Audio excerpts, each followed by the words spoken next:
El éxito de esta institución debe considerarse a la luz de la palabra de Dios. Esto es importante. Luego va a ver de dónde saqué la información, porque son varios párrafos que lo dividí así, y al final de cada 2 o 3 párrafos está la información de lo saqué.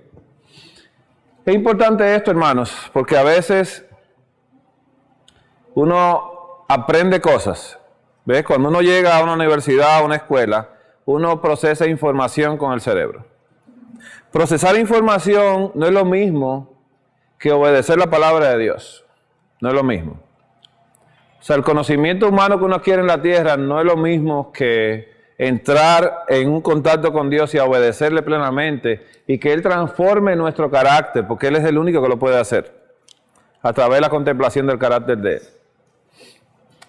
El éxito auténtico llevará las credenciales divinas.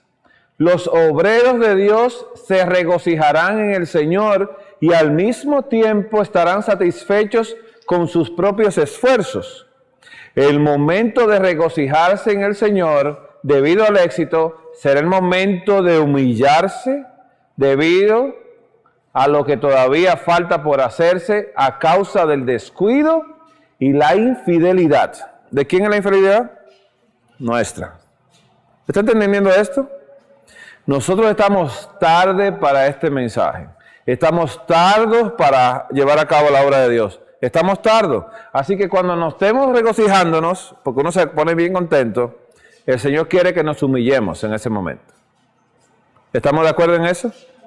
¿Vamos a estar de acuerdo con Dios?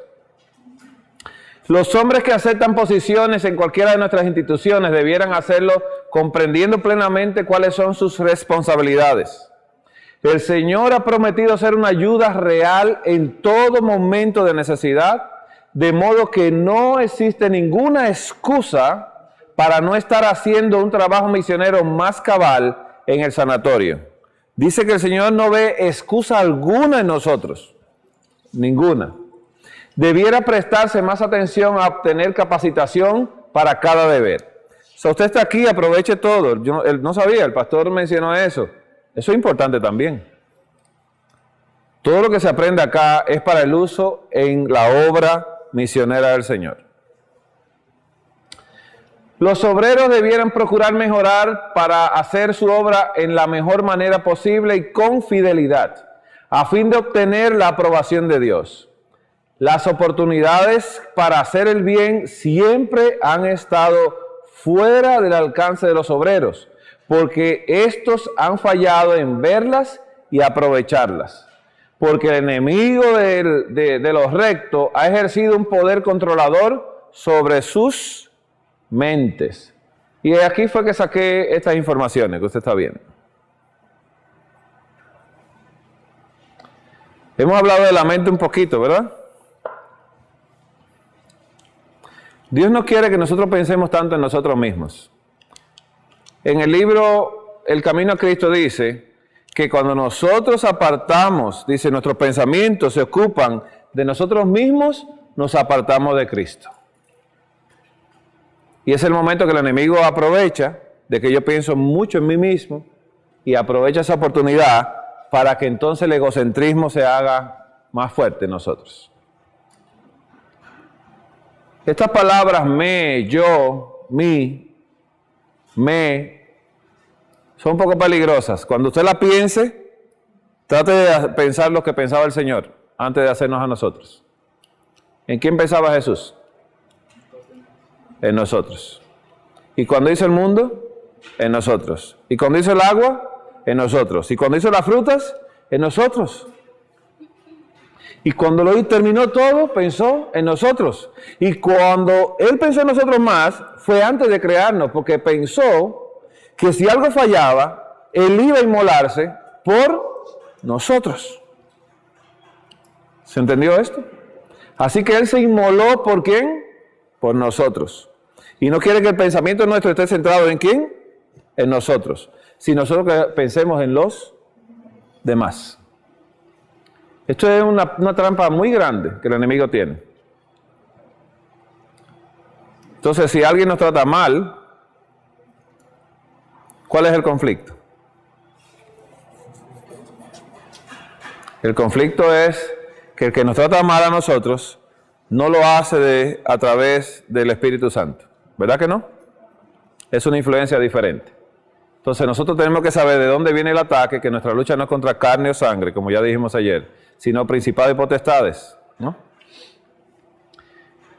Los que se dedican de todo corazón a trabajar en la viña del Señor, obteniendo el mayor provecho de sus capacidades, no deben ser quienes establezcan los mayores precios por sus propios servicios. En lugar de hincharse de orgullo y autoimportancia y de medir con exactitud cada hora de servicio, deberían comparar sus esfuerzos con la obra del Salvador y considerarse a sí mismos como siervos inútiles. ¿Sabe por qué esto? Lo más difícil es manejar conocimiento en esta vida. Usted lo puede ver eso en la vida común. Un pelotero que sale bien dice, yo pongo mi precio. ¿Cómo lo pone? Con orgullo. Si es un abogado, si es un médico que tiene mucho conocimiento y llega a un trabajo y dice, no, yo no trabajo por menos de tanto. Porque se considera a sí mismo el Todopoderoso. Nosotros en la viña del Señor somos esto. Usted sabe bien la historia, ¿no? Que el siervo venía cansado de trabajar y todo, y cuando llega a la casa del amo, el amo le dice, no, prepárame mi comida y después que yo coma, comes tú. Parecía abusivo, ¿verdad? Dice que no podía quejarse, sino que todo eso que parecía un maltrato, tenía que considerar cuando saliera de ahí, dice, tú eres un siervo inútil. ¿Y Jesús cómo se consideró a sí mismo? Como gusano, como propio de hombres.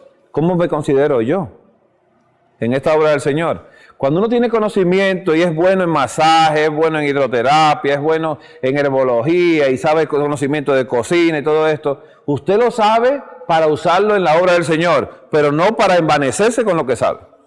Porque si se envanece, la obra de Dios fracasó, cayó en el piso. No es de Dios. Ya no es de Dios. Eso viene de esta página, Testimonio para la Iglesia, tomo 7. Hermanos, no traten de descubrir cuál es el mínimo de que puede hacer con el fin de alcanzar la norma más baja. No. Sino levántese para asirse de la plenitud de Cristo, con el fin de hacer mucho para Él. Testimonio para la Iglesia, tomo 7, páginas 199 y 200. De ahí sacamos el párrafo. Dios no acepta el servicio más espléndido a menos que el yo esté puesto sobre el altar. El yo hay que llevarlo al altar, mire. ¿Y qué se hace en el altar? Sacrificarlo. Como sacrificio vivo que ha de ser consumido. La raíz ha de ser santa. De lo contrario no puede haber fruto santo, el cual es lo único que Dios puede aceptar. Esto es muy importante, hermanos. Y yo creo que estos pensamientos nos deben ayudar a nosotros si día a día pensamos en lo que el Espíritu Santo nos ha dicho. Porque eso nos mantiene alertas. Cuando usted piensa cuál es el ideal de Dios y empiezan a sentirse cosas personales dentro de uno, uno tiene que frenarlas con el Espíritu de Dios.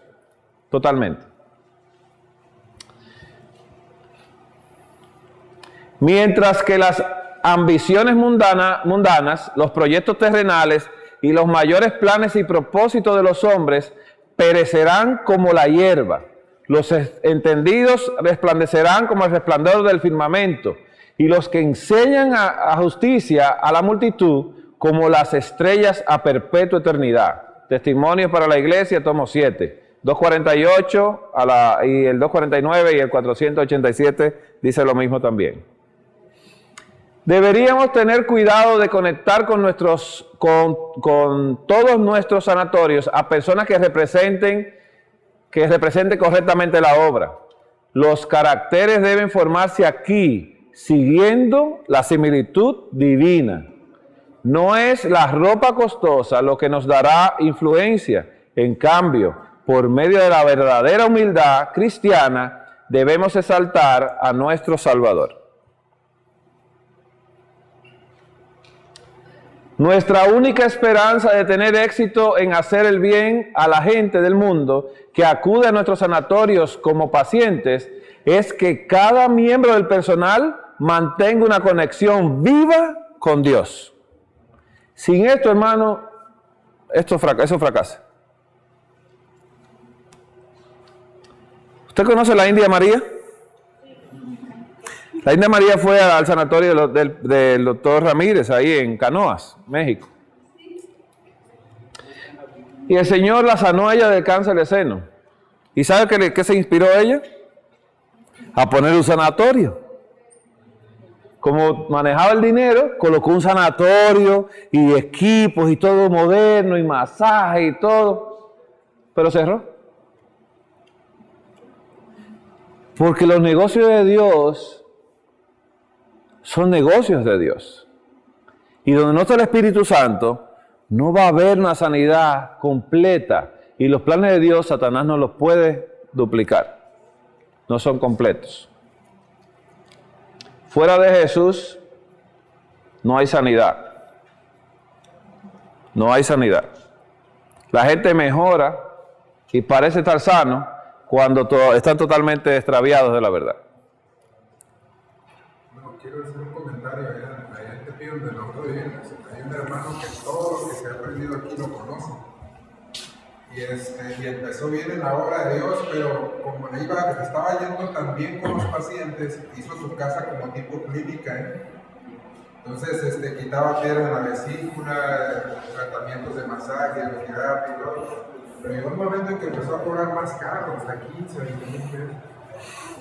Entonces, ahorita la pregunta es ¿dónde está? Está trabajando en Vallarta como chef en un hotel. Pero el hombre empezó a hacer muchas cosas, después empezó a cobrar las recetas y todo. A la misma iglesia les cobraba a las hermanas, les cobro tanto por cada receta y todo, empezó a hacer negocio. Traía un buen carro y llegó un momento en que ya Dios se alejó de él. Y ahorita él está allá en Puerto Vallarta como chef, cocinando carne, cocinando todo. Mire, recordemos la historia de Kelos. La que le pagó los estudios a Kelos para ser médico fue la pareja de los hermanos White. Y estudió. Y lo más peligroso es que Dios le dé la habilidad a usted de ser bueno en algo. Usted no se imagina. Cuando Satanás me pasa la mano por la espalda y dice, usted es tremendo, doctor, digo, ay, me dolió. Porque es una puñalada. Exaltar a otra persona, le dice el Espíritu de Profecía, no. Nunca se debe exaltar a nadie. Nunca. Nunca se le debe dar, alabanzas a nadie, solamente a Cristo. Esto es bien peligroso. Y Satanás me hablaba al oído siempre, dice, hermano, usted es tremendo, hermano. Digo yo, me dolió. Fue una puñalada en la misma espalda. Porque es excitando el yo. Kelos, todavía hoy en día persiste una sutura que Kelos hacía en cirugía que no dejaba cicatrices casi. Y todavía está en los libros de medicina como la sutura Kelos. Dios tomó a Kelos y Kelos empezó a ver hidroterapia en el mundo y el Espíritu Santo le ayudó a él a modificarla de la mejor manera posible y la perfeccionó. ¿Quién la perfeccionó? Dios. Pero él empezó a pensar que era propio. Porque las personas empezaban a verlo y él empezó a ser famoso. Y en esto nadie es famoso. El único famoso es Jesús. Yo soy una basura que hoy estoy acá y puede ser que mañana esté desterrado totalmente del mensaje, pero la obra de Dios tiene que continuar. Y se lo he dicho a hermanos que me llaman y dicen, ay hermano, venga para este sanatorio y vamos a hacer un sanatorio. Y yo tengo el dinero para hacerlo. Digo, sí, mira, si yo trabajo contigo tengo una condición. De que el sanatorio no es tuyo, aunque tú seas el dueño del sanatorio, ni es mío tampoco. Y firmamos papeles. ¿Y quién va a ser el dueño? Dice, no, lo dejamos en una fundación que ni usted ni yo. Y nombramos un grupo de hermanos, porque si algo falla, si yo le fallo a Dios, el mensaje tiene que seguir. Y si usted le falla, yo no voy a salir de acá, porque usted falló, usted se va. O me voy yo. Pero uno de los dos que fracase, tiene que despedirse del mensaje. Y se lo dije claro, porque ellos se entusiasman pensando que yo sano gente. Yo nunca he sanado a nadie. Yo se lo entrego al Señor. En los tratamientos digo, Señor, ahí va otro que ha puesto una dosis de fe en que tú le puedas hacer el favor. Y él no sabe que eres tú, pero muéstrate a él para que él te conozca a ti y él sepa que fue de ti que vino. Hay que dejárselo saber. Esto es bien peligroso porque, mire, en Estados Unidos se cobra, mira, aquí en Tijuana, México, el tratamiento del cáncer cuesta $5,000 semanal. ¿Pero sabe por qué cuesta tanto? Porque ellos tienen el conocimiento. Y nosotros tenemos la necesidad. ¿Está entendiendo esto? Entonces, hay otro aquí en Arizona que pasarse una semana ahí cuesta como $2,400 y el tratamiento son 3 semanas. Ya usted se imagina. Pero, ¿qué pasa con ellos? El paciente entra y sale, pero no hay una transformación del ser. Entonces, el paciente que pise un sanatorio adventista tiene que salir de ahí reconociendo, como dijo Naamán, ahora conozco que no hay otro Dios en la tierra, sino acá. Eso es lo que Dios quiere sacar de la gente. Dios quiere sacar del incrédulo, de la gente que adora a otros dioses. Dios quiere sacar eso, que la gente conozca a Dios en el lugar. Para eso fue que lo formó el sanatorio. Una institución netamente misionera, una institución redentiva aquí en la tierra. Eso es lo que es la institución de Dios. Y para eso están ustedes jóvenes acá. En el proceso de aprender que Dios quiere redimirlo a ustedes para ayudar a redimir a otros y se multiplique esta obra. Esto es lo bonito de esto, hermanos. Nunca, hermano, se sienta que usted sabe todo, ni que usted sabe mucho, y que ya usted, no, pero hermano, yo domino esto, usted no domina nada. El que lo domina es Jesús. Sin la influencia del Espíritu Santo, esta obra no progresa. Para nada. El hermano ya dijo un testimonio. Y muchos hermanos le he visto caer así. Hermanos que eran una potencia en Nueva York, que hablaban de santuario, espíritu de profecía, y se sabían todo de memoria, y eran tremendos predicadores y todo, y arrastraron grupos y todo, sacaron grupos de toda la iglesia, y formaron sus propias iglesias y todo. Hoy están fuera de la obra. Y el que decía que no se comía carne, ahora está aquí en California diciendo que hay que comer carne, que el hermano White se equivocó. Qué interesante esto, que después de haber sido un heraldo, hoy es un apóstata. ¿Y sabe por qué esto? Por orgullo. Otro hermano que conocí en Virginia fue lo mismo. El hermano un predicador y eso era multitud de personas entrando a la iglesia y el hermano tremendo en todo y hablando y bueno, espíritu, profecía y todo. Hoy en día está afuera. Porque ¿sabe lo que empezó a hacer él? A mirar a otros. Y él escuchaba a otro predicar y dice, no, pero ese no sabe predicar, ese no. ¿Quién sabe? Yo. Y criticaba a todo, iba a la iglesia sin Biblia. Sin Biblia, ya entraba a las iglesias. Se sentaba y dice, pero hoy lo que nos dieron fue, ¿qué fue? Fue algo aguado aquí. Salía él criticando todo. ¿Por qué? Porque ya Satanás le había dicho, tú eres bueno, tienes conocimiento, sabes mucho, y mira la cantidad de gente que viene por ti. Y entonces cuando el ser humano empieza a señalarse así, dice el Espíritu de Profecía, camino a Cristo, cuando ponemos los pensamientos acá, fracasamos. Nos olvidamos, nos separamos de Cristo. Y esto es una trampa, hermanos. Estar acá, Satanás sabe que usted se quiere preparar y él tiene toda la intención de que usted no lo haga. Sepa esto usted. Aquí, y con dificultades y todo, y que oye, que no hay esto, que no hay aquello, y eso que no hay, Jesús pasó más necesidad que nosotros. Porque nació en un hogar donde no había nada, ni siquiera donde él poder nacer. Él no nació como una gente común, nació como un animal. Jesús nació como un animal, en un establo. Y todo el mundo judío nacía en sus casas, él no. Qué interesante. Adán nace bien, él nace mal. Por eso, hermanos, mire, todo esto que hemos estado hablando se resume en esto. Si el Señor Jesús no es el motivador en el corazón, mejor no haga esto. No haga esto porque el enemigo lo va a usar de mala manera. De muy mala manera. Hay hermanos que se lanzan. Yo me di la tarea de no en mi oficina, un grupo de hermanos dice, hermano, tú sabes que nosotros somos misioneros. Y bueno, y yo me dediqué tiempo con ellos en mi oficina a transmitirles cosas y enseñé hasta lo que hacía, microscopía. Todos compraron microscopios. ¿Estaban haciendo misiones? Ninguno. Criticándome a mí, que yo tal tratamiento, pero que ellos dan un mejor tratamiento. Y digo yo, y me llaman, hermano, ¿es verdad que usted no va a hacer tal cosa? Digo yo, no, yo no hago eso. A eso mismo me dijo el hermano fulano, que él daba oxono y usted no. Digo, ok. Y no le digo nada, me quedo callado. Porque los hermanos se maravillan cuando aparece algo maravilloso. Dice, wow, el hermano hace esto, mira, y se sana a los pacientes. Tenga cuidado. Hay 8 remedios. Una hermana me dijo, después de sentarse tanto tiempo conmigo en la oficina, dice, no, yo sé que allá en el sanatorio dan 8 remedios, pero yo doy 8 y algo más. Y cuando me dijo eso, me clavó en el corazón. Digo yo, ay, hermana, me estás produciendo depresión esto. Verla en esa situación me entristece. ¿Y por qué, hermano? El Señor quiere que uno se supere. ¿Se supere quién? No. El yo no debe superarse. Nosotros debemos vivir en humillación, como siervos inútiles. Hermano, esto es bien delicado. He hablado mucho acá, nos hemos divertido. Yo me he divertido.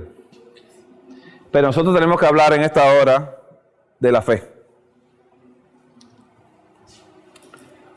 El Señor quiere que tengamos una fe. ¿De qué tamaño? Él no pide mucho de nosotros. Dice él, tráeme la pequeñita, así mira, que no se ve casi el granito. Esa tráemela, pequeña, no la quiero grande. La fe grande la tiene él. Y tiene que saber que Jesús tiene tanta fe. ¿Dónde está Jesús ahora? ¿Qué está haciendo Jesús? Por mí, y por mí, y por mí, ¿verdad? O sea que si Jesús te está intercediendo, ¿por qué lo hace Él? Porque tiene la seguridad absoluta de que nosotros podemos ser restaurados completamente. Mira, Jesús no está haciendo un trabajo como lo hago yo, que es un trabajo charlatán. Jesús está haciendo un trabajo serio, con la seriedad de que Él reconoce y sabe que nosotros podemos ser como Él es. ¿No es bonito eso, saberlo? Jesús está convencido y por eso está en el santuario todavía y por eso intercede por usted y por mí, por cada uno de nosotros, porque Él está convencido totalmente. Dice, yo voy a restaurarlo a ellos y ellos van a venir acá con nosotros. Ese es el plan de Dios. Y si Jesús está ahí, eso me anima a seguir. Porque yo me miro a mí mismo y digo, estoy fracasado. Y el Señor me mira y dice, estoy trabajando por ti. Y yo digo, yo quiero que tú sigas porque realmente yo no tengo esperanza en mí mismo, sino que la esperanza la tenemos que poner en Él. Y Él va a restaurar nuestras vidas, hermanos. Totalmente, usted le entrega completamente y el Señor hace de usted lo que Él quiera. Lo que Él quiere. Bien, hermanos. No se ve, ¿verdad? El libro de Marcos 2 dice, en 3, entonces le trajeron un paralítico cargado por 4 hombres. Y como no podían llegar a él debido a la multitud, descubrieron el techo de donde estaba y haciendo una abertura bajaron la camilla en el que yacía un paralítico. Al ver Jesús, al ver la fe ¿de quién era la fe? Usted tiene fe en los remedios de Dios, por eso está acá. Así que el paciente lo que tiene que ver es la fe suya. De que usted va a llevar por la fe suya a ese paciente a las manos de Jesús para que lo sane. ¿Ve qué interesante? A veces los pacientes, los hermanos me dicen, hermano, ¿usted cree mucho? Y digo, no, yo creo en él, en mí no. Por eso yo desvío el tratamiento y digo yo, encárgate tú porque conmigo fracasa el paciente. Porque fracasa el paciente conmigo. Y lo voy a decir por qué en un momento. Al ver la fe de ellos, Jesús dijo al paralítico, hijo, tus pecados te son perdonados. ¿Qué necesita el paralítico? ¿Levantarse de la camilla? El Señor conocía el corazón. Dije, por lo que tú estás aquí, lo que tú realmente quieres. Mira, el paralítico sintió un alivio. Dice, ay, aunque sigo paralítico, estoy sano. Y el Señor entendía el corazón, Él le da a cada cual lo que necesita. Y mire, sanando una enfermedad mental del alma, el cuerpo se sana.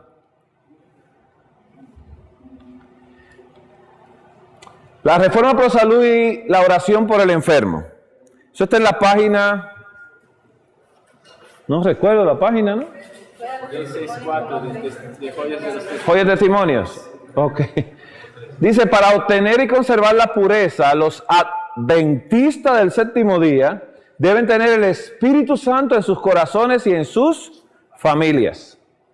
El Señor me ha mostrado que cuando el Israel de hoy se humille, ¿escuchó esta palabra, humillación? Delante de Él y quite toda inmundicia del templo de su alma, Dios escuchará sus oraciones en favor de los enfermos y dará eficacia a los remedios. ¿Qué quiere el Señor que hagamos? Que nos humillemos. ¿Y quién va a hacer el trabajo para el enfermo? Él. Dígame usted, ¿qué puede hacer un vaso de jugo de vegetal verde? Que alguien me explique. ¿Qué puede hacer un vaso de jugo? Nada. Esto se obra por la fe. Porque ¿qué va a restaurar el ser humano si el Espíritu Santo no hace la obra?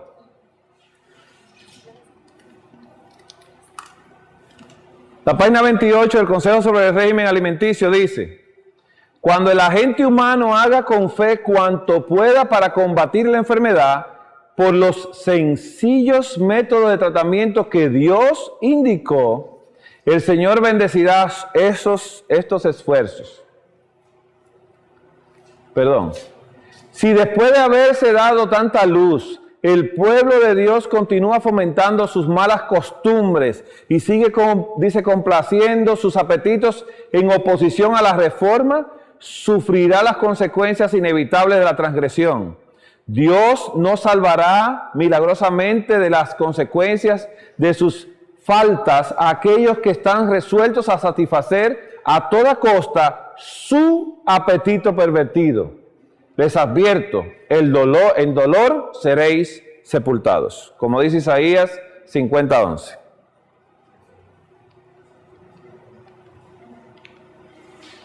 Consejo sobre el régimen alimenticio, página 38, dice: un llamado a los vacilantes.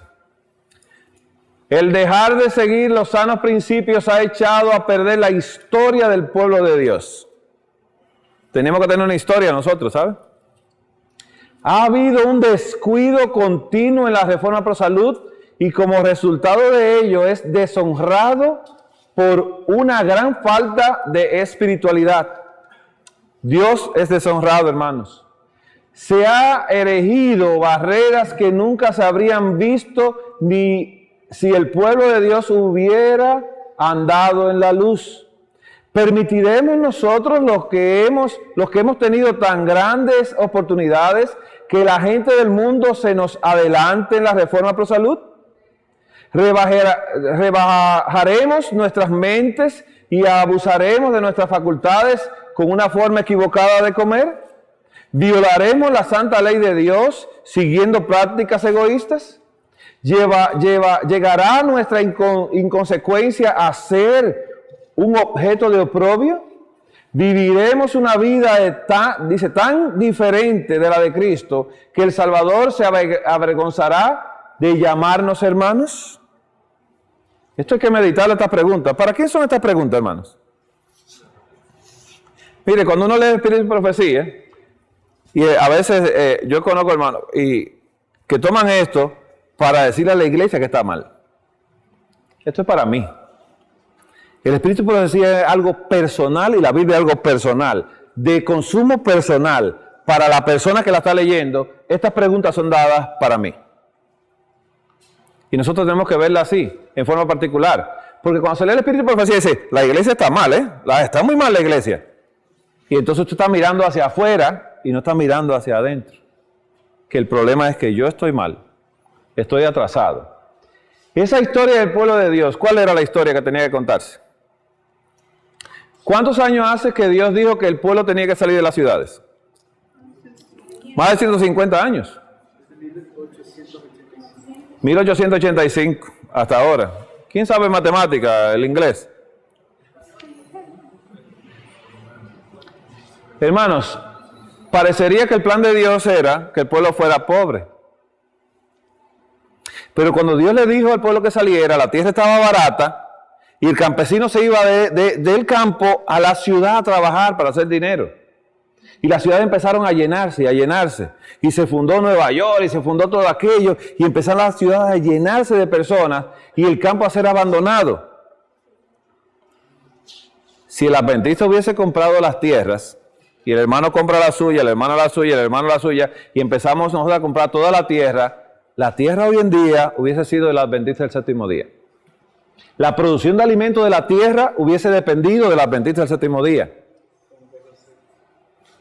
La sanidad de la gente de la ciudad enferma hubiese dependido de que el enfermo fuese a los adventistas del séptimo día al campo a sanarse.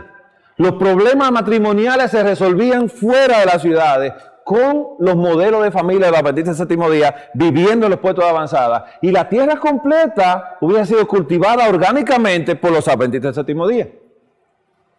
¿Era un plan pequeño de Dios? ¿Miserable? ¿Campesino? ¿Era degradarnos a nosotros, quitarnos el saco y la corbata y mandarnos al campo? No. Era hacernos cabeza y no cola de la tierra. Y dar un ejemplo universal acá, al mundo y a los mundos no caídos, de la gloria de Dios manifestada en la tierra.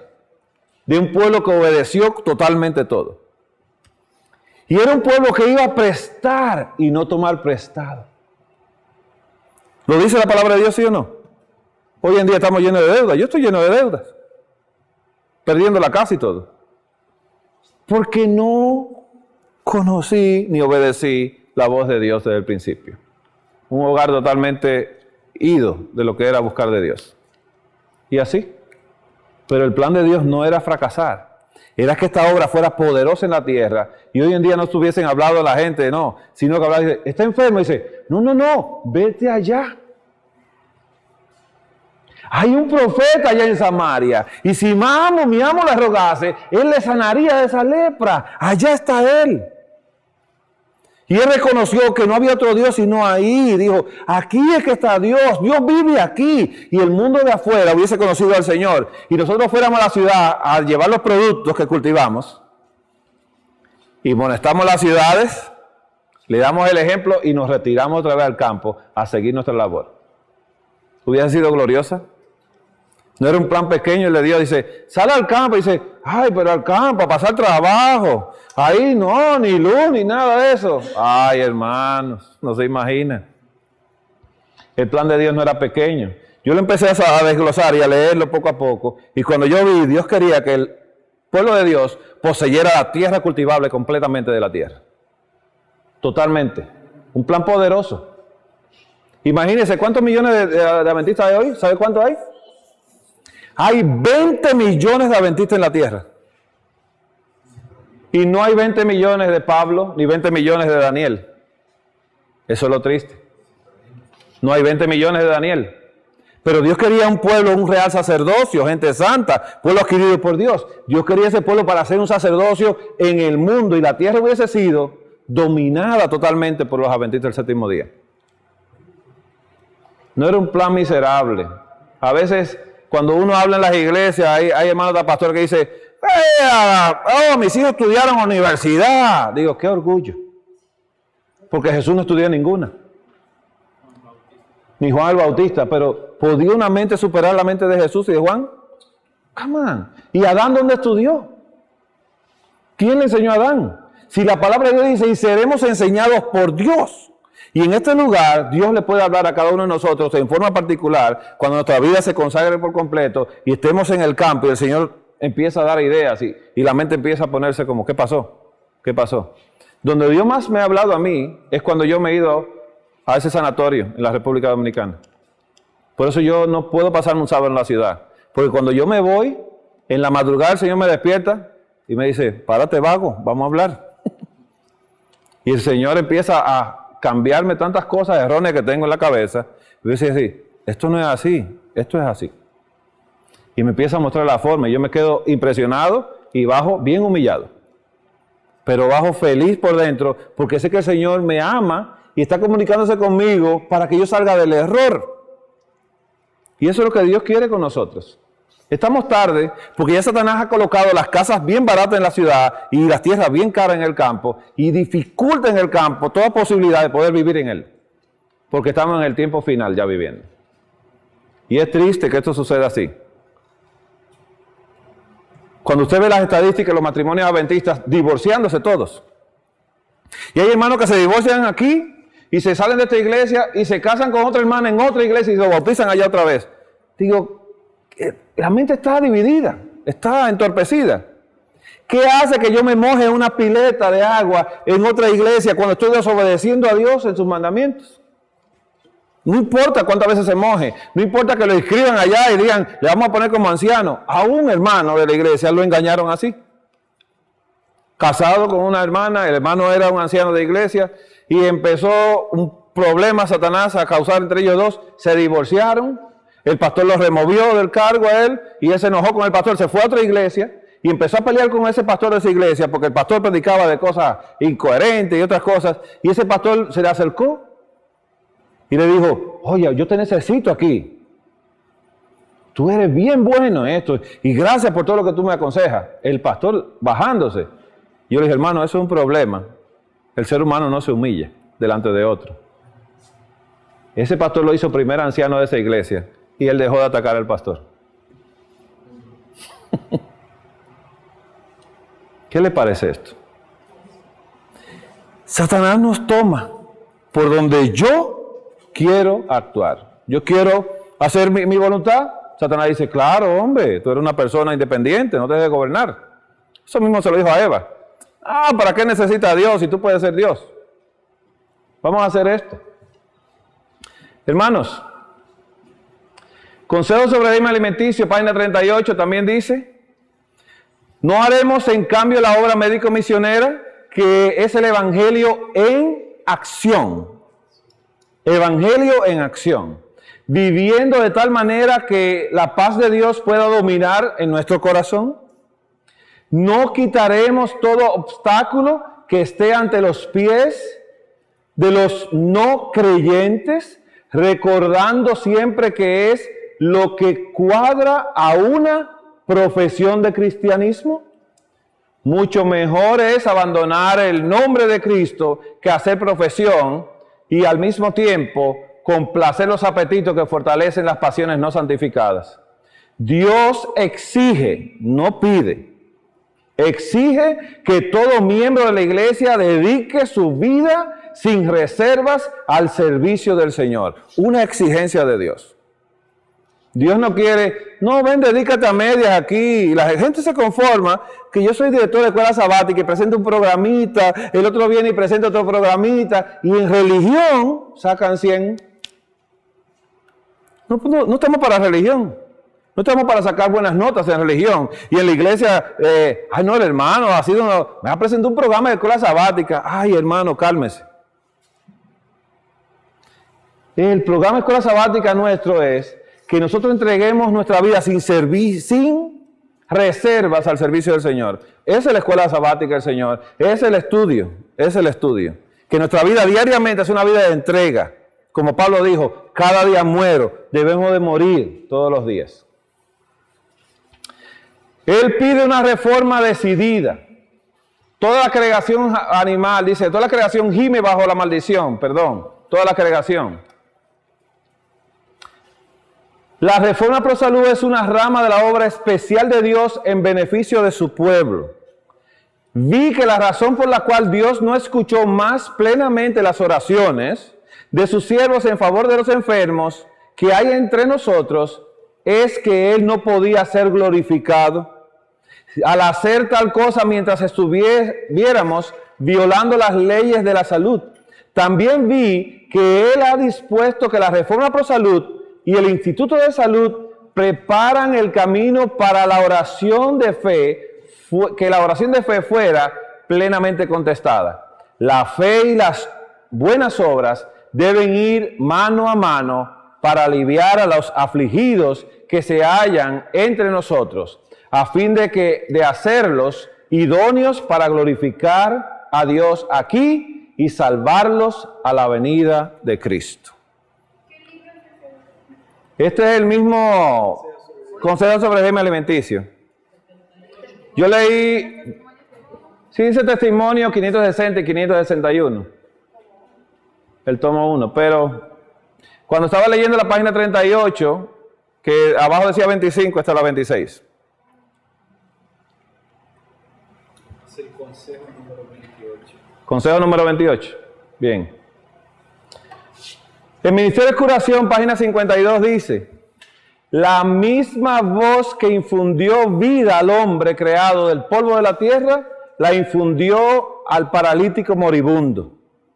Y el mismo poder que dio vida al cuerpo renovó el corazón. Aquel que en la creación dijo y fue hecho, que mandó y existió, dice Salmo 33, 9, infundió vida al alma muerta en transgresiones y pecados. La curación del cuerpo era prueba evidente del poder que había renovado el corazón. ¿Escuchó esa similitud? El que restaura el cuerpo es el mismo que restaura el corazón. Por eso se puede hacer nutrición, y mucha gente se beneficia de la nutrición, pero cuando no es a través de Cristo, no se restaura el corazón del ser humano. Y el ser humano recibió una salud totalmente egocéntrica. Antes de poder sanar la enfermedad física, Cristo tenía que infundir alivio al espíritu y limpiar el alma del pecado. No hay que pasar por alto esta lección. Actualmente miles que adolecen de enfermedades físicas desean, como el paralítico, oír el mensaje: tus pecados te son perdonados.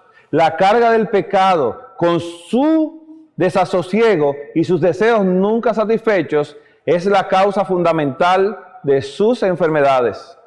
No podrán encontrar alivio mientras no acudan al médico del alma. La paz que Él solo puede dar devolverá el vigor a la mente y la salud al cuerpo. ¿Quién sana?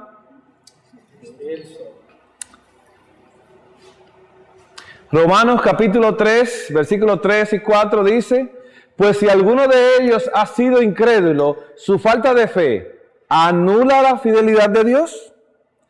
Dice el Espíritu Santo: de ninguna manera. Dios es siempre veraz, aunque todo hombre sea mentiroso. Como está escrito: para que seas justificado en tus palabras y venzas cuando seas juzgado. ¿Quién es juzgado, hermanos? Dios. ¿Por quién? Por nosotros. Por nosotros.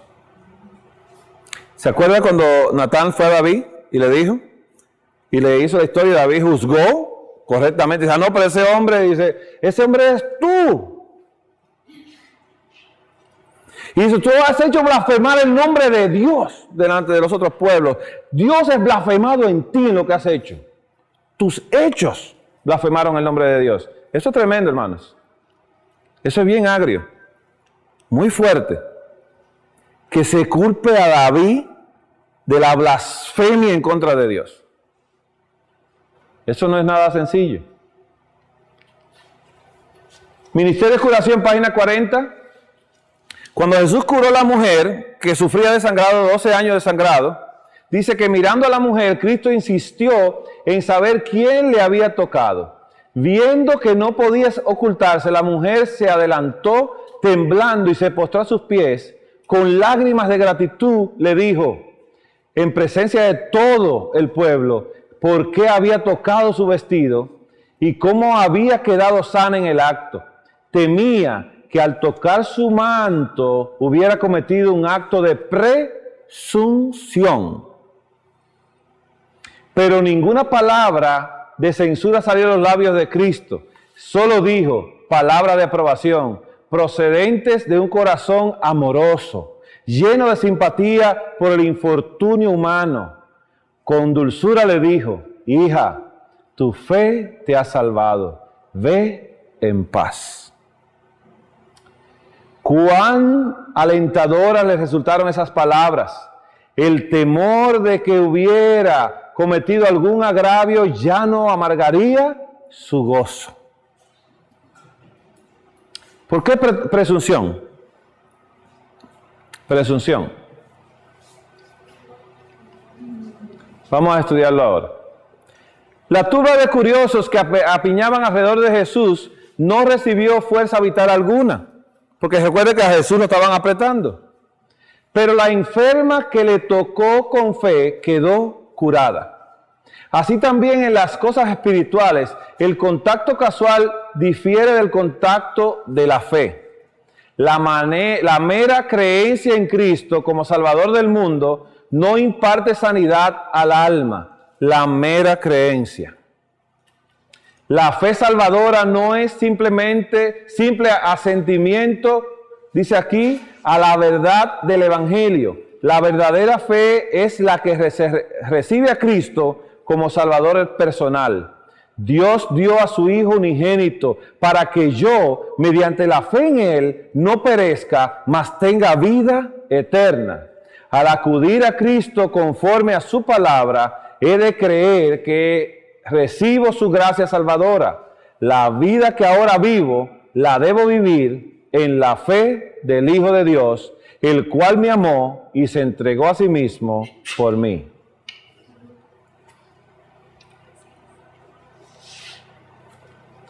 Muchos consideran, esta es la siguiente después de la que acabamos de leer, después de la 40, muchos consideran la fe como una opinión.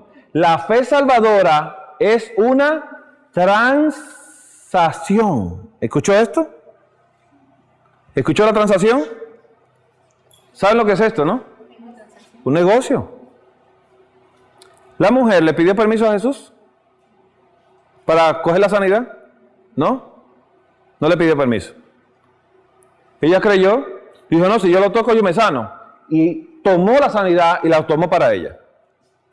Esa fue la fe de ella. Dijo, yo sé que si lo toco me sano. Mi transacción es que creí y recibo la sanidad sin pedir permiso. No le pidió permiso a Jesús. Ni se fue a él y dice, oye, sáname. Porque Jairo arrastraba a Jesús. Pero ella no le dijo, sáname. Y dice, es mía, yo la quiero. Y está en él. Por eso Jesús dijo, conociendo a Jesús que el poder salió de él. De él salió poder. Y dice, wow, alguien me arrebató poder. Ella lo arrebató. Porque ella lo hizo como una transacción por la cual los que reciben a Cristo se unen en un pacto con Dios.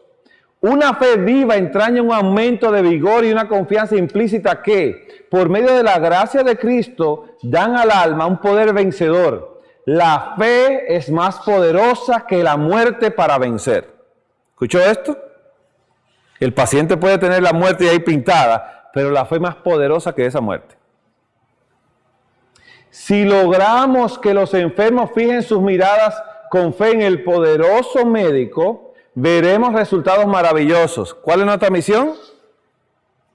Que los enfermos miren a Jesús. Esto vivificará tanto el cuerpo como el alma. Al trabajar en pro de las víctimas de los malos hábitos, en vez de señalarles la desesperación y ruina básica, las cuales se precipitan, dirigir sus miradas hacia Jesús.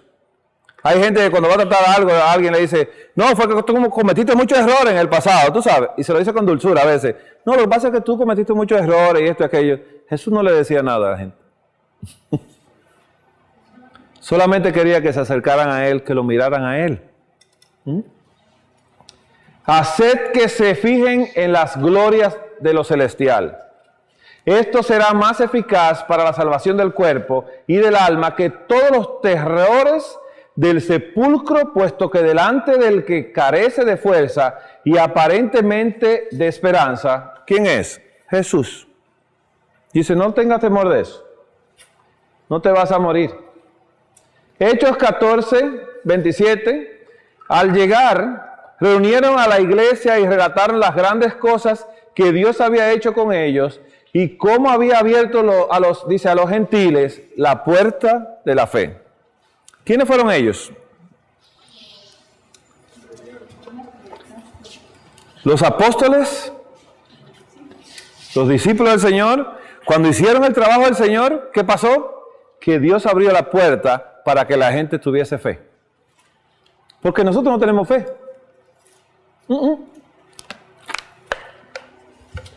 La fe es de Él. Y nosotros la tenemos porque Él nos la da. ¿Por qué? Porque Dios es el que en vosotros produce así el querer como el hacer por su buena voluntad. Como dice Filipenses 2:13. He aquí, yo estoy a la puerta y llamo. Si alguno oye mi voz y abre la puerta, entraré a Él y cenaré. Dice, y cenaré Él y Él conmigo. Apocalipsis 3:20. Así ilustra el Redentor del mundo la obra del Espíritu Santo en el corazón humano. Por un acto de su propia fe, el ser humano se coloca en las manos del Señor para que Él obre su buena voluntad a su tiempo. Para estar en Cristo debe haber continuo ejercicio de la fe. Esto es una matutina, el martes 10 de agosto, venciendo, dice, nuestras dudas. Hombre de poca fe, ¿por qué dudaste? Eso se lo dijo Jesús a Pedro. ¿Por qué dudaste? Le preguntó Cristo a Pedro cuando se hundía. ¿Podría formulársenos la misma pregunta? El Señor ha prometido darnos poder para resistir. Al escudriñar las Escrituras encontramos base para confiar, provisión suficiente. Y nuestro privilegio de decir valientemente y sin embargo con humildad, el Señor es mi ayudador, por lo tanto no seré conmovido en mi firmeza. Mi vida está oculta con Cristo en Dios, porque Él vive, yo también viviré. ¿Sabe lo que Pedro le dijo a Jesús?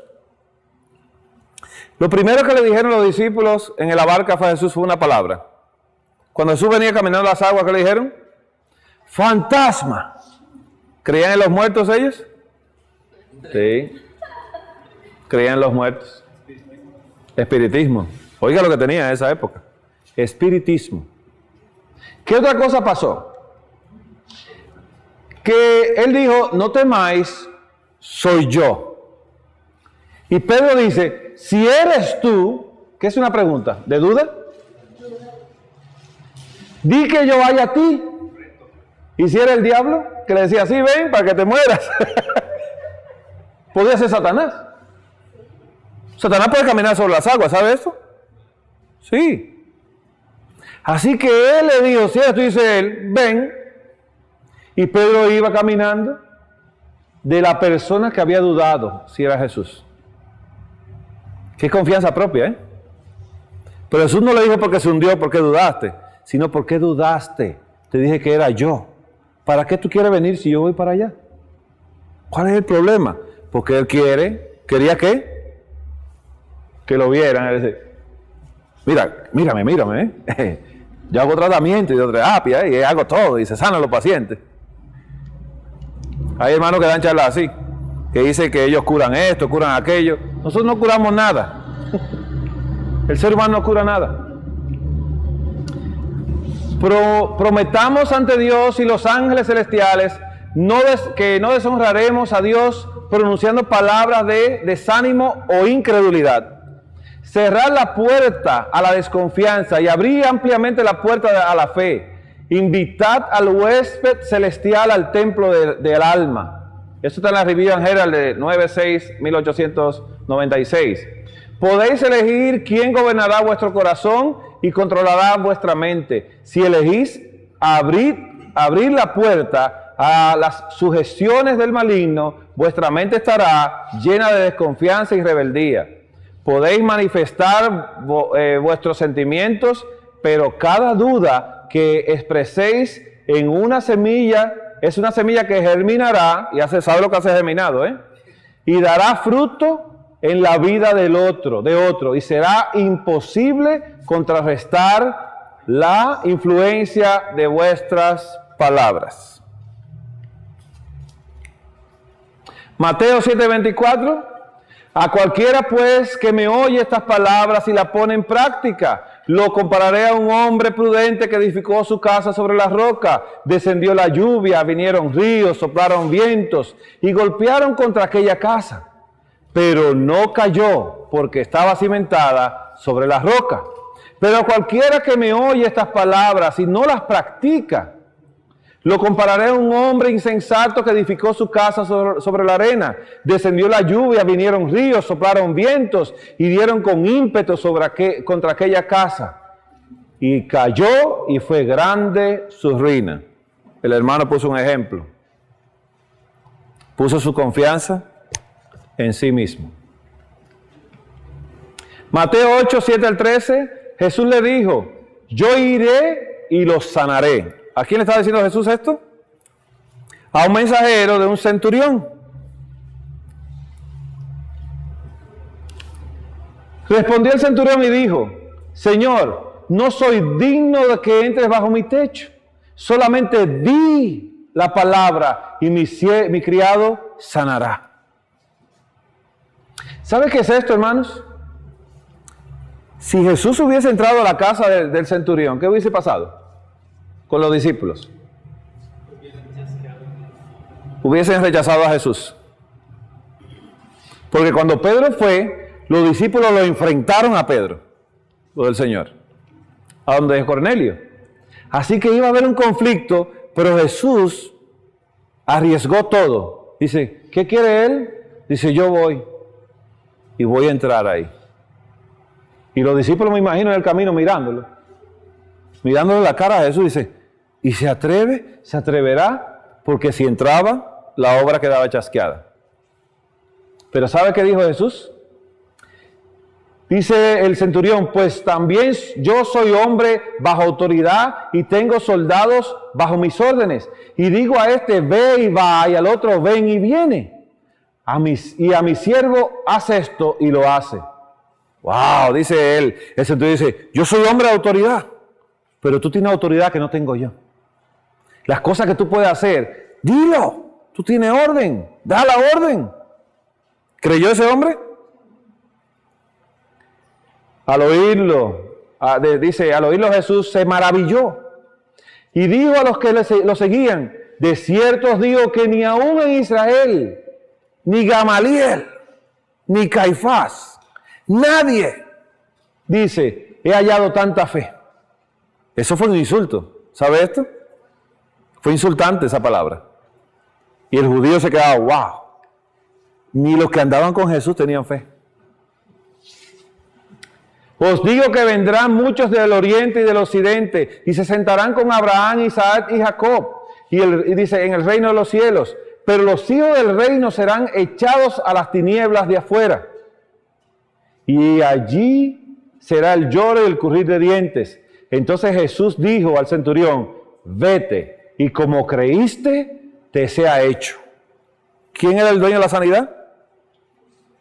Y el otro que dijo, yo la quiero. Dice, tómala.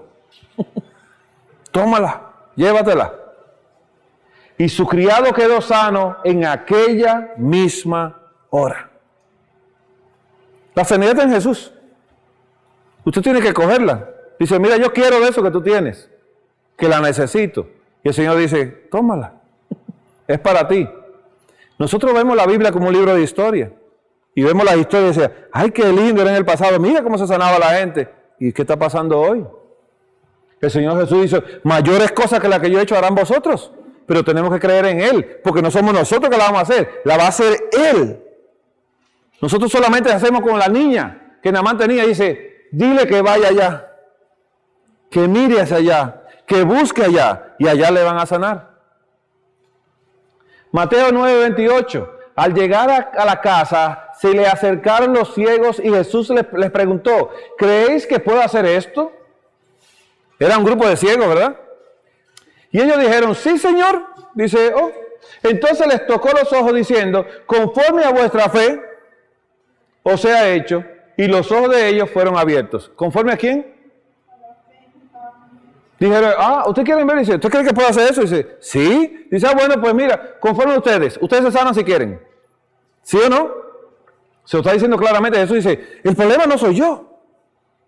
Cuando el leproso fue a Jesús, le dijo, Señor, si tú quieres puedes limpiarme. Dice, yo quiero ser limpio. Porque Jesús siempre quiere.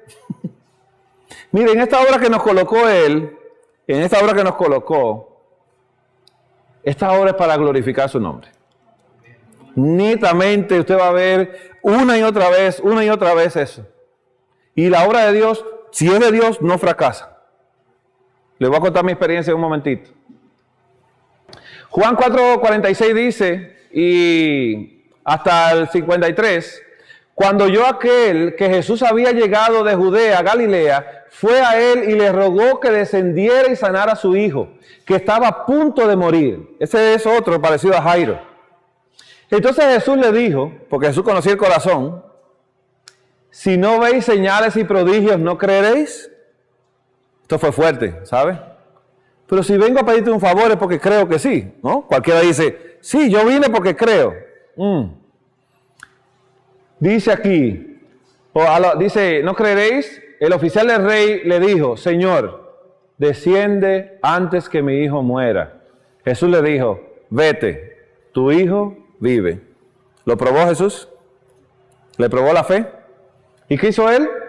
El hombre creyó la palabra que Jesús le dijo y se fue. Cuando ya él descendía, sus siervos salieron a recibirlo y le informaron diciendo, tu hijo vive. Entonces él les preguntó a qué hora había comenzado a mejorar. Le dijeron, ayer a la hora 7ª se le pasó la fiebre. El padre entonces entendió que aquella era la hora en que Jesús le había dicho, tu hijo vive. Él creyó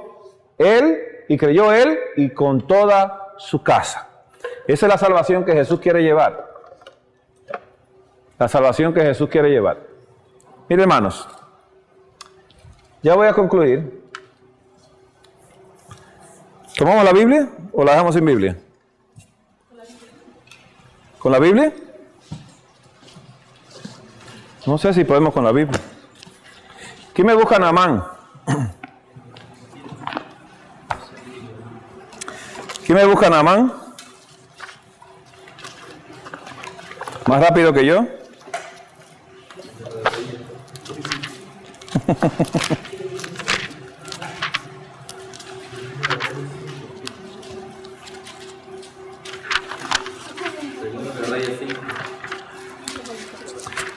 Bien.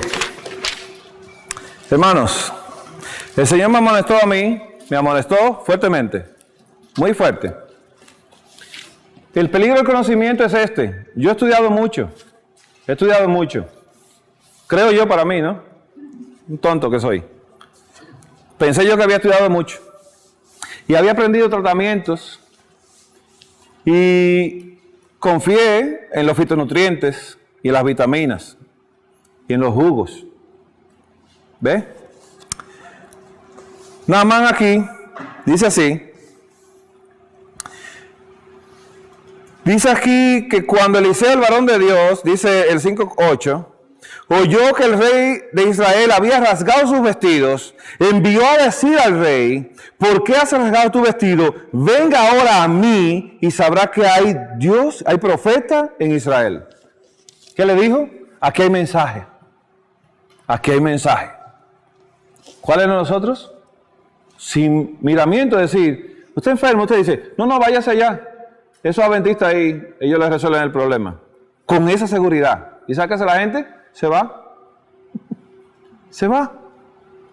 Parte de mis pacientes de Nueva York y de otros lugares, de Panamá y otros sitios que me llaman, yo les digo que vayan a ese sanatorio de la República Dominicana y se van. Y digo, esta gente es más loca que yo. Tiene una fe. Al principio parece que la ponen en mí. Y se van. Y esos pacientes realmente, el Señor hace un milagro, porque ahí hay deficiencia como no se puede imaginar, en ese lugar. Deficiencia que usted dice, ¿y cómo es esto? Porque mira, no le dieron suficiente de esto, ni aquello, ni lo otro, ni tenían esto. El Señor, la gente fue a donde Él, y Él les recibió y les sanó. Dice así entonces, y vino Naamán con sus caballos y con su carro, y se paró a la puerta de la casa de Eliseo. Entonces Eliseo le envió un mensajero diciendo, ¿está bueno eso? Le mandan un mensajero. Dice, yo tan importante. Y entonces mandan a la gente al sanatorio y dice, no, ahí está el doctor, vaya, que le va a sanar. Y yo mando a Leo. Dice, oh, ¿qué te pasa a ti? ¿Qué pasa vos? Y dice aquí, entonces Eliseo le envió un mensajero y dice, ve, lávate. No le pidió favores, le di una orden. Ve, lávate. ¿Cuántas veces? 7 veces en el Jordán. Y tu carne, la promesa es que se va a restaurar y serás limpio. Y Naamán se fue enojado. Esto a veces nosotros, los remedios de Dios no lo queremos. Ay, hermano, hidroterapia, juguito. Ay, pues tiene que ser tanto así. Dios tiene sus métodos. A uno lo sanaba con la palabra, a otro con el toque, a otro con lodo. El Señor hacía todo. Dice, no, te tiene que lavar la cara allá. Dice, pero tú sanaste de 10 ciegos el otro día. Dice, pero a ti no. Tú te tienes que lavar ahora ya. Y yo voy a usar mi saliva a esta hora del día y voy a hacer lodo y te lo voy a ensuciar la cara. Oh, está bien. El método que Él decida es que nosotros necesitamos. Los requerimos, hermanos, mucho. Dice aquí Naamán, Abana y Farfar, río de Damasco, ¿no son mejores que todas las aguas de Israel? Mucha gente dice, no, pero yo voy a una clínica con médicos que han estudiado en Harvard y todo eso. No es mejor que aquí, un sanatorito ahí, de que juguito y... no. Qué orgullo, ¿eh? Y Naamán se fue enojado. ¿Sabe por qué? He aquí, yo decía, ¿quién decía? El yo. Yo decía, para mí, el yo para mí. Saldrá él luego y estando en pie, invocará el nombre de Jehová, su Dios. ¿Conocía a Dios él? ¿Conocía el nombre de Jehová? Dice, alzaría su mano y dice aquí, saldría luego y estando en pie, invocará el nombre de Jehová, su Dios, y alzará su mano y tocará el lugar y se sanará la lepra. Pero me cambió el método. Eso es lo que yo quería, no lo que él quiere. Se fue enojado y ya saben que los que iban con él le dijeron, ay, maestro bueno, no sea tonto. Si te hubiese pedido una gran cosa, no lo hubiese hecho. Si tan solo te digo ahí, mira, ¿no? Fue para que haya ríos más limpios. Dice, fue en este que te dijeron. Y dice, mas sus criados se le acercaron, dice el 13, y le hablaron diciendo, Padre mío, si el profeta te mandara alguna gran cosa, ¿no lo harías? Cuanto más diciéndote, lávate y serás sano. Entonces descendió y se zambulló 7 veces en el Jordán. ¿Estaba enojado todavía? Sí. No importa que el paciente se enoje, pero que haga lo que Dios dice. Porque la promesa está puesta. Está puesta la promesa, no importa. Conforme a la palabra del varón de Dios, y su carne se volvió como la carne de un niño, y quedó limpio. Eso es lo que Dios quiere. ¿En qué confiaba Naamán? En que el profeta con sus manos le tocaría, después de invocar a Dios. Jairo, ¿en qué confiaba? ¿Qué dijo Jairo? Ven, pon tus manos sobre ella para que viva. ¿Sí o no? ¿En qué confiaba Jairo? En las manos de Jesús. ¿Y la mujer en qué confiaba, la del sangrado? En el manto de Jesús. ¿En qué confiamos nosotros? Yo empecé a confiar en lo que yo aprendí. Y fracasé. Fracasé. Y Jesús me hizo leer eso, yo no sé cuántas, 80, 50, o 100 o 200 veces eso. Y yo lo leí y no entendía nada. Hasta que allá en el sanatorio, de madrugada, cuando me despierto y el Señor me lo hace leer, lo veo todo claro y digo yo, perdóname. Una paciente con cáncer de útero, la pobre, el esposo la botó de la casa, vivía en un cuartito, no tenía estufa, no tenía nada, comía de misericordia, de miseria, la gente le ayudaba. Cáncer de útero. Pero esa hermana, cuando le dicen que hay que empezar, que operarle y darle todo, dice ella, ay hermano, ¿usted me puede ver? Y digo, sí, bueno, una obra misionera, la vimos, gratuitamente. Entonces cuando la veo y le veo la condición, dice, bueno, le digo a la hermana que la lleva en secreto, yo, mire, tome este dinero y cómprele los vegetales y las cosas, porque esa hermana no tiene ni que comer. No sé cómo se va a sanar, pero yo confiaba en eso. Así que la hermana empieza a hacer los remedios y me dice, yo voy a hacer esto aunque me muera, pero yo voy a confiar en Dios a hacerlo con su voluntad. Digo, wow, dije, yo no quiero que usted se muera, hermano. Pero yo temía porque ella no tenía posibilidades. En esos días me llegó una hermana con un cáncer de seno. Y esa hermana maneja dinero, tiene propiedades, casa en Nueva York, casa en Utica, casa en la República Dominicana. Bueno, le va bien. Y esa hermana, cuando yo le digo de los remedios y todo, dice ella, oh, no, yo lo hago, ¿qué es lo que hay que hacer? Buena máquina de extraer jugos o vegetales orgánicos y todo. Y la hermana jugos y jugos. A los 3 meses la hermana, el cáncer se le pasa al otro lado. Con buena nutrición. Comiendo crudo. Escucha esto. Y yo sé que Dios hace eso, lo entiendo hoy en día, me lo ha hecho entender, que cuando Él sana a un paciente o lo deja enfermo, es para enseñarme a mí, porque yo tengo problemas. Yo tengo problemas. Así que el Señor me enseñó con esos 2 pacientes algo interesante. La hermana que no tenía posibilidades, en 1 mes y medio, y 15 días, estaba sana del cáncer de útero. Sin tanta jugoterapia. Y yo me quedo bobo. Y cuando la hermana me visita, dice, hermano, ahora está en el otro lado y los médicos me dicen, y los 2 senos así, llenos de tumores. Y yo me quedé bobo. Y yo le dije, hermana, ella me dice, ¿y por qué Dios no me responde? Y digo, mira, Dios respondió, ya me lo dijo. Y me ha dicho que tú has hecho muchas cosas. Yo hice jugo, yo comí lechuga.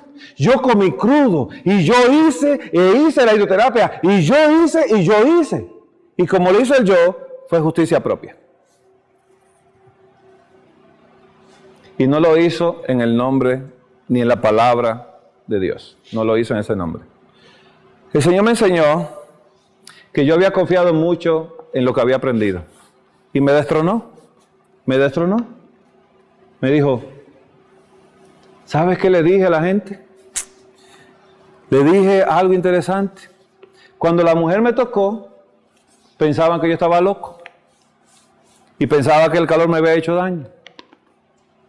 Cuando ella tocó mi manto y Jairo me arrastraba por las manos, entonces yo digo, ¿quién me ha tocado? Y me dijo, oh, Señor, pero ¿cómo? Pero ¿cómo se te ocurre preguntar quién te toca? Pero la gente te aprieta. Revísate, no sé qué te está pasando últimamente. Eso fue una pregunta así, dice Jesús, no. Alguien me ha tocado porque poder salió de mí. Por eso sé que me tocaron. ¿Pero cuántos tocaban a Jesús? Muchos. ¿Cuántos se sanaron? Ninguno, solo esa mujer. Y Jairo, que llevaba a Jesús, le viene de la casa y le dicen, ya no molestes al maestro, el maestro tiene sus límites, ya él no puede hacer nada, él no puede controlar la muerte, ya tu hija murió, déjalo. ¿Y Jairo qué hizo? Soltar a Jesús. Pero esa palabra que Jesús dijo, le dijo, Jairo, mis manos no sanan. Jairo, mi manto no sana, Jairo. Y le dijo a todos los discípulos, esto no sana, el poder está en mí para sanar. Y por eso, uno lo arrebató, el otro le dijo, di la palabra aquí, se sana allá. El otro creyó en la palabra de Jesús y se sanaron porque el poder estaba en él. Y Jesús me dijo, el jugo no sana a nadie, el que sana soy yo. Y tú has desviado la atención de la gente a la nutrición. Lo has desviado. Y me amonestó fuerte y yo lloré mucho, pero le pedí perdón, le dije, Señor, ayúdame a poder reflejarte y que en cada vaso de jugo lo tomen en tu nombre. Y que cada lechuga que se coma la tomen en tu nombre y todo lo que hagan. ¿Por qué? Porque el Señor tardó 6 meses en sanarme a mí mi enfermedad y de mi propia enfermedad que tenía, cuando he recibido pacientes, lo sana en 1 mes y 2 meses. Y digo, ¿por qué tú te tardaste conmigo? Y dice, porque tú lo necesitabas. Tú necesitabas en ese carácter que tú tenías, de autodependencia tuya solamente.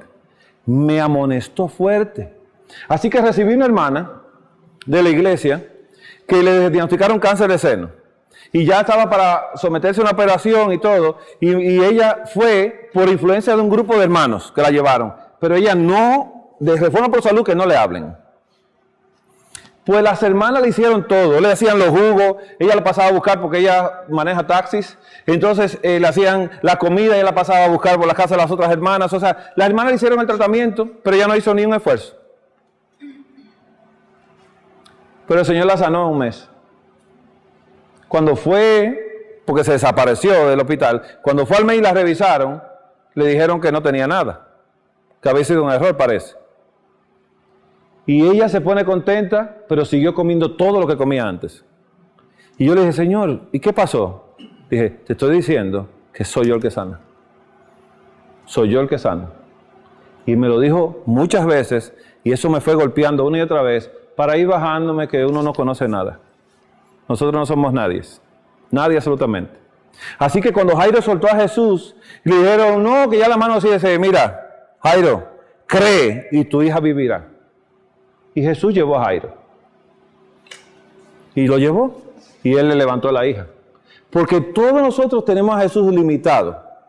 Y Jairo, a su religión, le dio la espalda. Porque cuando vieron a Jairo postrarse a los pies de Jesús, un principal de la sinagoga, pidiéndole al blasfemo, al que habla mal de Dios, al que está ocupando el lugar de Dios en la tierra. Eso es lo que pensaban los judíos de Jesús. Por eso lo condenaron. Por blasfemo, entre comillas. Pero Jairo se dejó y se olvidó de todo porque tenía un problema personal, problema de su hija. Así que Dios nos pide a nosotros, hermanos, que aunque aprendamos todas estas cosas y los remedios, no desenfoquemos al paciente, porque Dios me dice que yo lo estaba desenfocando a los pacientes. Dice, te desenfocaste conmigo, no me miraste, no me miraste.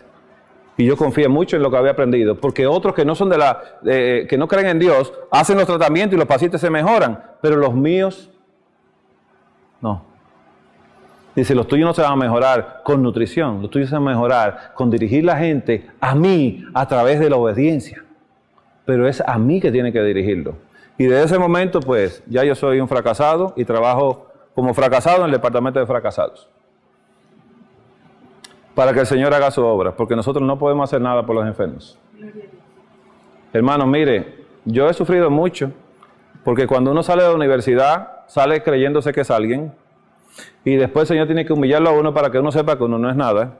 Y después que uno adquiere conocimiento de Dios y lo aplica y ve que se están sanando la gente, empieza uno a motivarse uno mismo al yo. Es decir, wow, y viene más gente y más gente. ¿Sabe cuántas personas tengo? No se puede imaginar.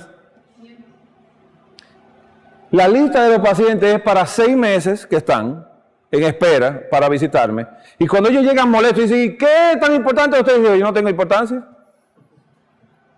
Y le hablo a la Biblia y digo, el importante es este. Este es el importante. Y por eso tú no podías venir. Porque es importante. Cuando yo decidí abrir la consulta en la República Dominicana el año pasado, le dije al Señor, Señor, yo quiero hacer tu obra, salir de la ciudad, yo estoy cansado, ya me tiene hastiado, ya me tienen a mucha presión aquí. Entonces dice él, vete. Entonces yo coloqué un letrero, un sign en la oficina, y dice, próximamente consulta en la República Dominicana. Así que unos pocos pacientes dominicanos que iban allá, pues llamaron a sus familiares y empezaron a hacer una lista, hicieron una lista como de algunos 10 a 12 pacientes, para 2 días de consulta. Y yo iba a dar una consulta de 3 semanas. Dije, Señor, voy a tomar 3 semanas para dar consulta. Por la fe. Y mi esposa me dijo, bueno, ¿tú crees que van a venir? Y digo, bueno, mi amor, por lo menos trabajamos 2 días y después tomamos vacaciones. No pude tomar vacaciones. Trabajé de 8 de la mañana a 6 de la tarde, 3 semanas completas. ¿Quién llevó los pacientes? Dios. Porque esta obra es de Él. Y yo te digo una cosa, yo viajo con llenura.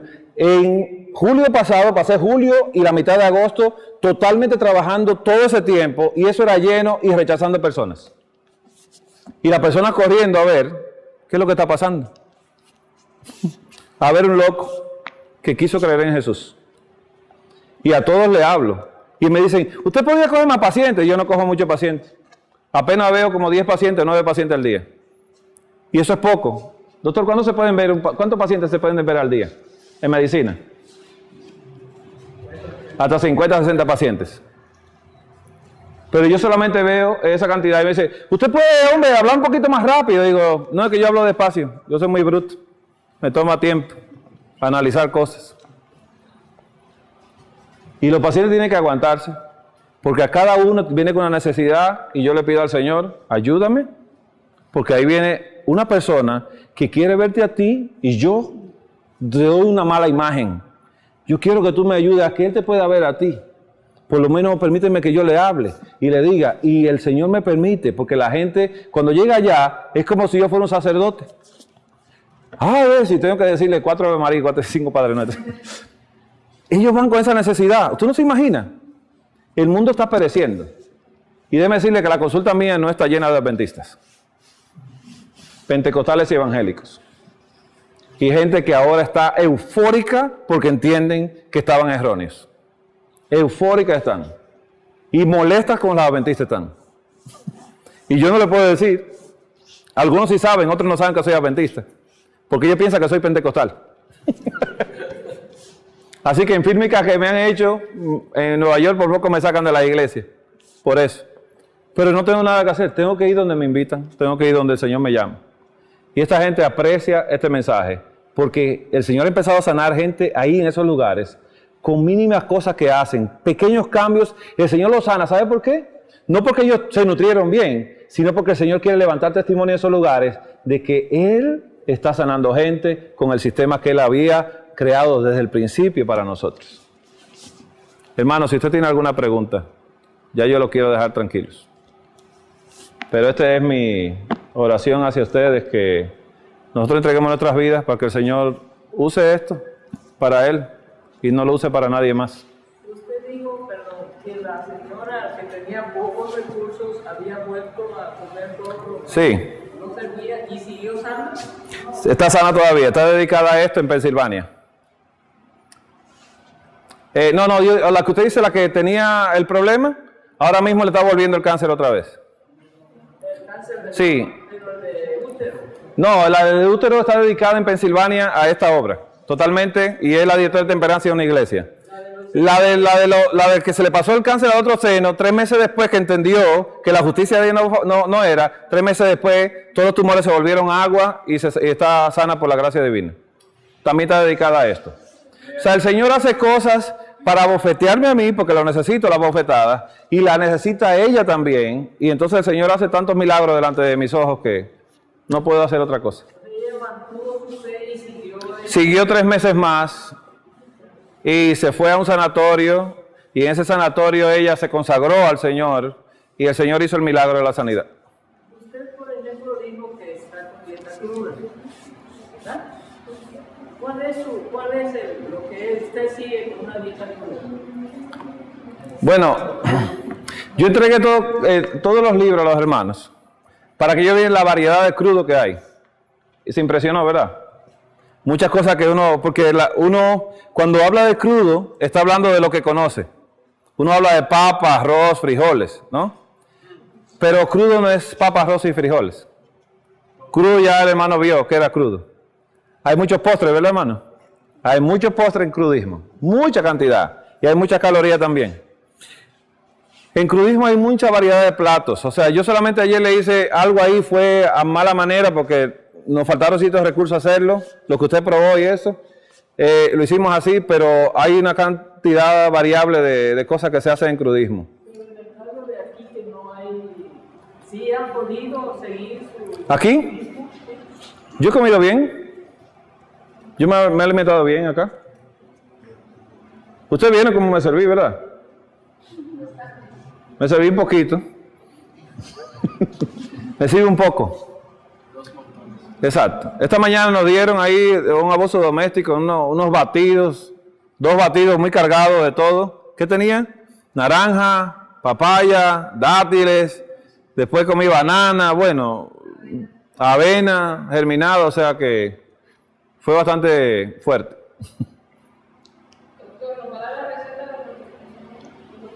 Oh, sí, ya yo se la entregué en los...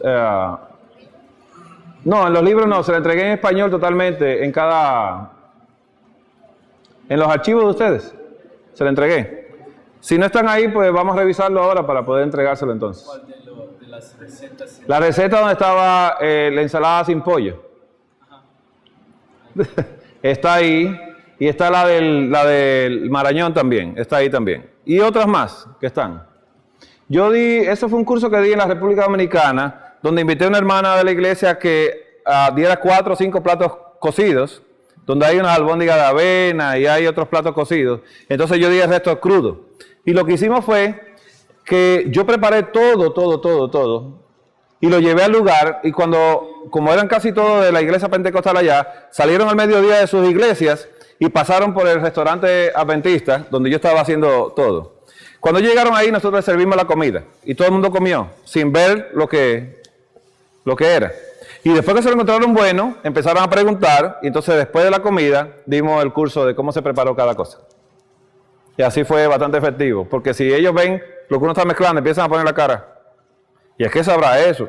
¿Qué le está echando? ¿No? Entonces, uno tiene que ir rompiendo a veces la mente de las personas. Bien, hermanos, ¿alguna otra pregunta? Dice el pastor que usted tenía muchas preguntas.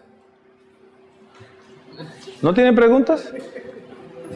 Pero, me hace entender algo, ¿no? Dígame, hermano.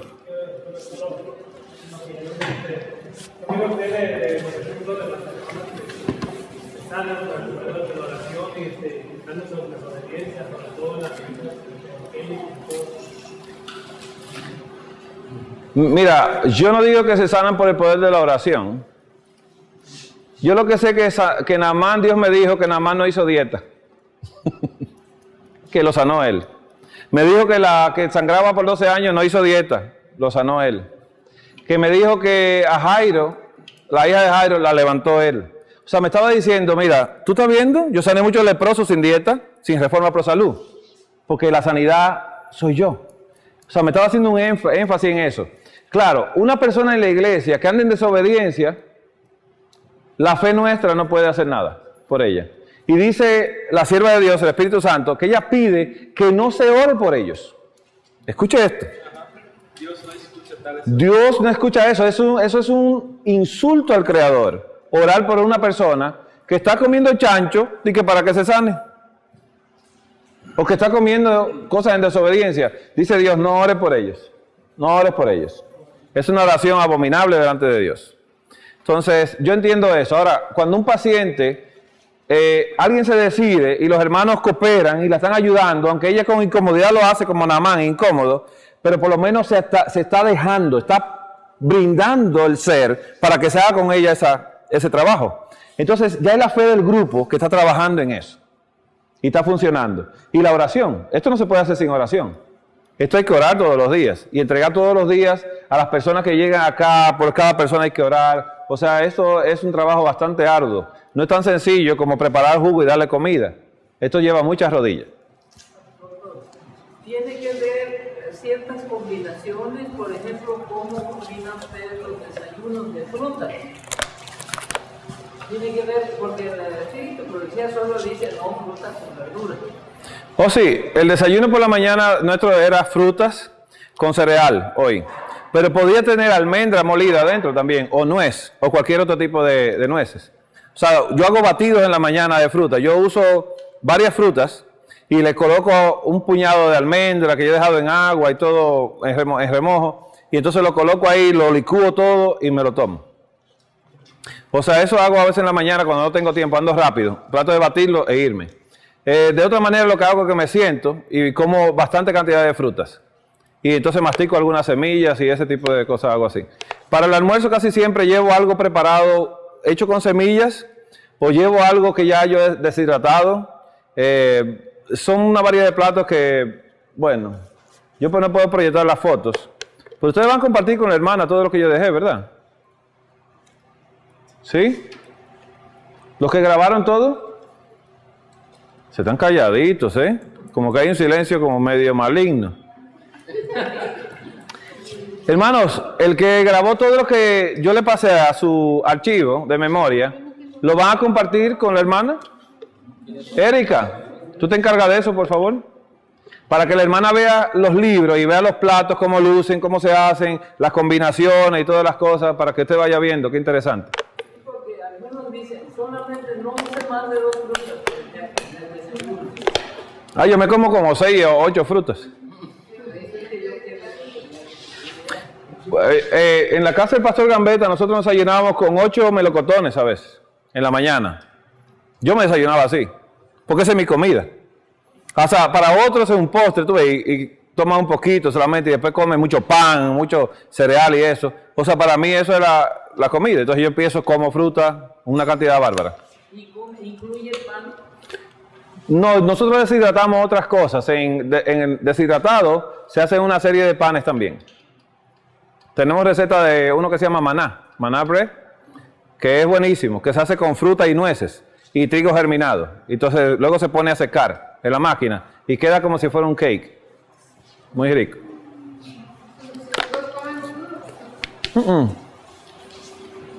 La crema blanca que hicimos ayer de cashews, esa la tengo que hacer a mi hija toda la semana, porque ella es viciosa con eso. Entonces, a mi hijo le gusta el paté que hicimos de las nueces y eso, porque él se lo pone al pan integral y le pone lechuguita, aguacatito, tomate y eso, y él se lo come así. O sea, pero yo no forzo a mi familia a que haga lo que yo hago. Yo trato de solamente dejarlo en la mano del Señor y darle el ejemplo hasta que el Señor quiera. A mi hija, el Señor la hizo tomar jugo de vegetales, porque yo recibí un sobrino en la casa de 6 años que tenía alergia a 92 cosas. Entonces era imposible para comer. Entonces el niño, yo empecé a decirle, mira, tú te vas a tomar 4 vasos de jugo de zanahoria al día. Dice, no, tío, eso no. Digo, tienes que tomártelo si te quieres sanar. El niño tenía la piel toda dañada, muy mocoso, el pelo estaba quebradizo como paja de arroz, o sea, estaba un poco feíto. El muchachito estaba feo. Entonces, a mi sobrino, mi hermano lo dejó y su esposa dijo, no, está bien, pues haz lo que tú creas, porque yo le aconsejaba, déjenle la leche, quítenle la leche, y no hacían nada nunca, y comía mucho queso y carne y todo, con 6 años. Entonces, cuando él empezó con los jugos y esto, y yo empecé a hacerle comida, no era totalmente cruda, pero se hace platos y él empezó a comer junto conmigo en la mesa los dos. Eso fue una vacación de diciembre. Cuando pasaron 2 semanas, la piel se le mejoró y se le puso bien suave, el pelo se le aplastó, que era antes parado así, y se le puso, y hasta mi hermano le pasó la mano y dice, ay, yo pensaba que me había salido feíto. El niño estaba muy bonito. Entonces, cuando mi esposa vio eso y mi cuñada, empezaron a tomar jugo también. Y cuando mi hija vio eso, por los pimples que tenía en la cara, empezó a tomar los jugos también. Mi hija se toma 5 vasos de jugos todos los días. Entonces, con zanahoria y lechuga y eso. Al día, diario, se toma 5, de 8 onzas. Yo se lo hago de eso porque al principio tuve que ponerle mucha zanahoria para que sea más dulce y le puse algo de verde, tú sabes. Y a veces le voy poniendo más de verde y me dice, papi, lo está alterando. Porque una vez que, mire, no importa lo que haga la gente. Mi esposa por la belleza, mi cuñada también por la belleza y por el pelo y por la piel y todo eso lo hicieron. Y mi hija también. No importa la excusa, Dios penetra.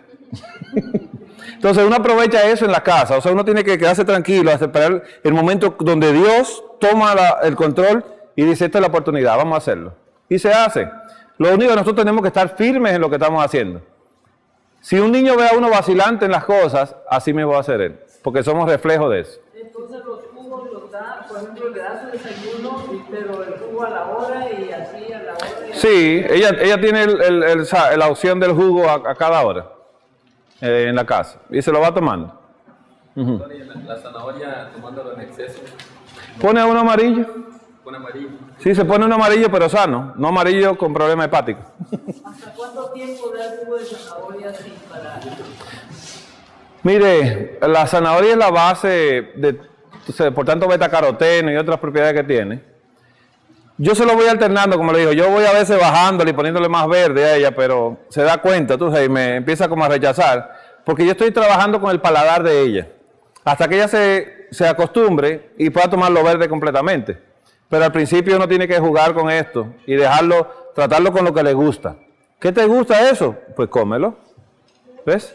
Y así hay que tratar a la gente. O sea, a la gente hay que ir entrándole por el paladar hasta atraparlo y que Dios limpie el paladar viciado y entonces ya uno puede hacer otras cosas. Algunos mezclan zanahoria con manzana. Sí, a veces yo uso manzana verde, la cuarta parte de una manzana verde. De esa manzana que no tienen casi azúcares. Eso lo mezclamos a veces. Y está bien. Se mezcla, o sea, la manzana verde, limón El aguacate, el pepino, se puede mezclar con esto. No hacen una mala combinación. Lo de los melones, sí, lo que pasa es que la hermana me estaba diciendo de los melones tienen que comerse totalmente separado de toda la alimentación, porque el melón tarda 15 a 30 minutos para ser digerido. Después el resto de frutas tardan 1 hora y media a 2 horas, las ácidas, la subácida también de 2 horas, 2 horas y media, y las dulces tardan 4 horas en digerirse. Entonces los melones, como es tan rápido, no se mezclan con las otras, porque se entorpece mucho el sistema digestivo. Y caen bastante mal. ¿Se puede servir en un desayuno una porción de melón con pan y con semillas? Sí, se puede. Lo único que como otra fruta con melón no puede ir. Por ejemplo, el día de hoy fue a una porción de piña, un plátano, una naranja y una ¿Por qué no me invitaron? una porción de perdón. Yo no vuelvo más acá. La fruta de 4 horas en digerir. Las dulces. Dátiles, bananas y eso. Una porción de semillas como colín, nuez y almendras. Esa combinación de frutas, de hecho, ¿hasta cuántas frutas se pueden combinar juntas? Dice el Espíritu de Profecía que se pueden hasta 3. En un plato. Hasta 3 frutas. Se recomienda, la única que se puede comer sola es la melón. El melón, si está haciendo melón como fruta, va sola. No va acompañada con otra fruta. No. Pero se puede comer un melón completo. Claro, o sea, sería una buena porción. ¿Cómo se lo comía Dan? También. Pero si se le agrega pan, Adán se lo comía entero. si se le agrega pan, melón con pan. Sí, se puede cereal o semillas, se puede comer con las frutas. Se puede consumir. Melón y sandía. Melón, o sea, los melones. La familia del melón la puede poner junto a todas. No, o sea, no mezclando melones, sino un melón y una sandía por separado, claro. O sacar. Son melones. Entonces, O sea, son familias, o sea, el melón, la sandía, el cantaloupe, tú sabes, todo eso tú lo puedes poner junto. ¿en un día puedo mezclar melón con sandía? Claro. Sí, es la misma familia. Ellos tardan 15 minutos a 30 minutos en digerirse. La familia de los melones. En Perú hay uno que se llama pepino. Harachi, se fue. Parece le llama pepino, pero es redondito y cuando tú lo partes es un melón por dentro. O sea que ese es de la familia de los melones también. Se llama pepino, ¿verdad? Yo te tengo una pregunta. A mí me gusta comer plátano verde, ya tú sabes, sino que el melón lo comen, el melón ese que dijiste, el Perú melón, está viendo, maduro no, mandaste a comerle verde. El plátano Sí. entonces tiene que... Porque es para el azúcar.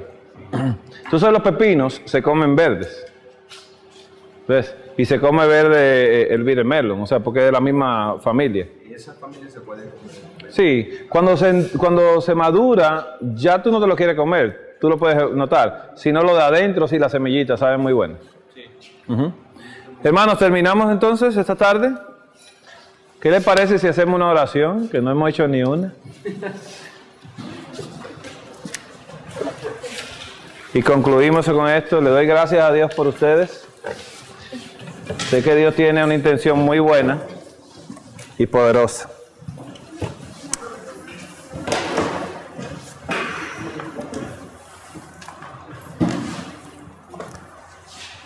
Dios y Padre que estás en los cielos, queremos realmente acercarnos a ti, Padre. Queremos de corazón poder alabarte y glorificarte. Pero ¿cómo hacerlo si tú no nos perdonas, Señor?